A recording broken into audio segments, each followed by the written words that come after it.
When I grow old, I have this dream of spending my retirement walking along the beach under skies of lilac and pastel pink, watching as the clouds dance around the yellowing moon. I dream of walking through my home and seeing the photos of my grandchildren hung so proudly all over the walls of my tiny cottage on the top of a hill. But sadly, like many other Australians, this dreamy retirement can't come true. My grandparents, Ken and Annette, had these last few years really tough, but they vowed to never set foot in an aged care home. And I could never understand why. But lurking beneath the swish websites and the glamorous home tours, there are inconceivable and unthinkable horrors that lurk beneath Australia's aged care system. A system that is failing people like my grandparents and one day will be failing us. Good morning, ladies and gentlemen. My name is Lindsay. As a 17-year-old, I am appalled and sickened by the inconceivable abuse of residents in aged care homes in Australia. It has left one of society's most vulnerable groups stripped bare of their hope and dignity. It has left people starving and drugged and beaten and left for dead like failed racehorses, as if their life and their past success meant nothing. And it has left people so broken that they begged for death. Today I will discuss the causes and effects of Australia's sclerotic aged care system, and I will propose a solution as to how we, not only as a nation or not only as grandchildren, but as a globe, can solve this ghastly emergency. According to the Australian Institute of Family Studies, elder abuse is described as the abuse or neglect of an older person by another person in a position of trust. In a position of trust. How can it be that the staff that these elderly people rely on to survive can so callously shatter that trust? For an elderly person in care, every facet of their life requires help from someone else.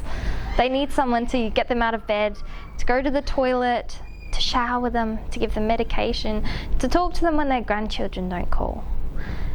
And so abuse in aged care is the ultimate betrayal.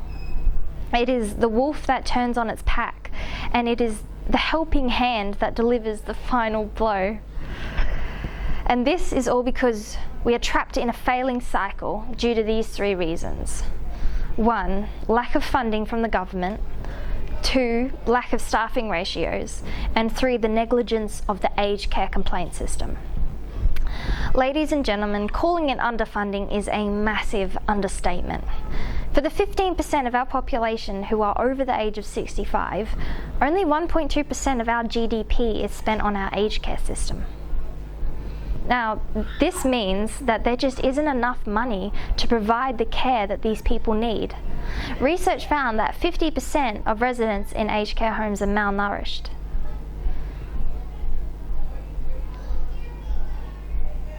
Oh, I've forgotten it. They're malnourished. It's on the first page. First one. Last paragraph.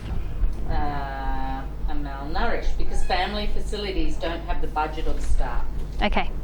Research found that 50% of aged care residents in homes are malnourished because facilities just don't have the budget or the staff to provide high quality nutritious meals. On Christmas Day last year, a photo went viral of the lunch served up in an aged care home consisting of mashed potatoes and baked beans for Christmas lunch. Can you imagine being fed nothing better than dog food on a day dedicated to giving?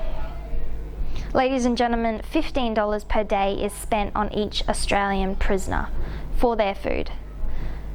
We are treating our elderly people worse than criminals, and their only crime is growing old. Secondly, this drastic underfunding has caused nearly 2 out of 3 nursing homes to be understaffed. And with the lack of staffing ratios, this means that the care that's required for each patient simply isn't given. Alice Shepherd, an aged care worker, told the ABC that she had only 6 minutes to get Willem, a retired war veteran, up and out of bed, showered and fully dressed and ready for breakfast. In 6 minutes. To me, that doesn't even sound possible. Alice said that there were so many cases where people hadn't even been showered in weeks, only receiving a wet, soapless washer on their face in the morning. Finally, the last reason that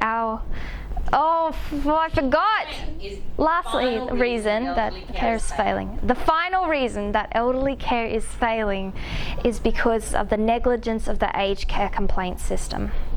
In 2016, 4,700 complaints were made and only 50 site visits were conducted to investigate those complaints. 50. And can you believe it, but 95% of aged care providers that year received a perfect accreditation score. Netta Borenstein was a Holocaust survivor who came to Australia in the 1950s. And she spent 2 years in Charlesbrook Nursing Home. Her son set up a video camera in her room, and the obscenities that were captured were barbaric. It showed Netta being pushed onto her bed and forced to go back to sleep after breakfast when she wanted to go to the toilet. It showed Netta being smashed in the face by workers with a pillow for singing. And it showed Netta on the ground screaming for hours and no one would come. And the police did nothing. Ladies and gentlemen, I want you to feel scared. And I want you to feel uncomfortable. And I want you to feel sad. Because unless we start putting ourselves in the shoes of these people, nothing will change. We will never understand what it is like, and soon we won't even need to imagine what it's like because we will be there. And we will feel so helpless and so scared that all we will want to do is to be in anyone else's shoes. So here's my proposal, a Grandchildren for Grandparents lobby group. We need to demand government legislative change to break the cycle by 1, increasing government funding, 2, implementing staffing ratios, and 3, ensuring that the aged care complaint system makes facilities accountable when they do the wrong thing. We can't rewrite history, but we can certainly make ours feel a little better. We need to take on the responsibility, and we need to be the voice for our grandparents, for my nana and granddad. Fellow grandchildren, when I grow old, I dream of walking along the beach under skies of lilac and pastel pink and living in a tiny cottage on the top of the hill. But like most of you, I vow to never set foot in an aged care home. But if I do set foot in an aged care home, I don't want to be scared. I want to be sure that anyone who walks through those doors is treated with the dignity, the respect, and the care that they deserve.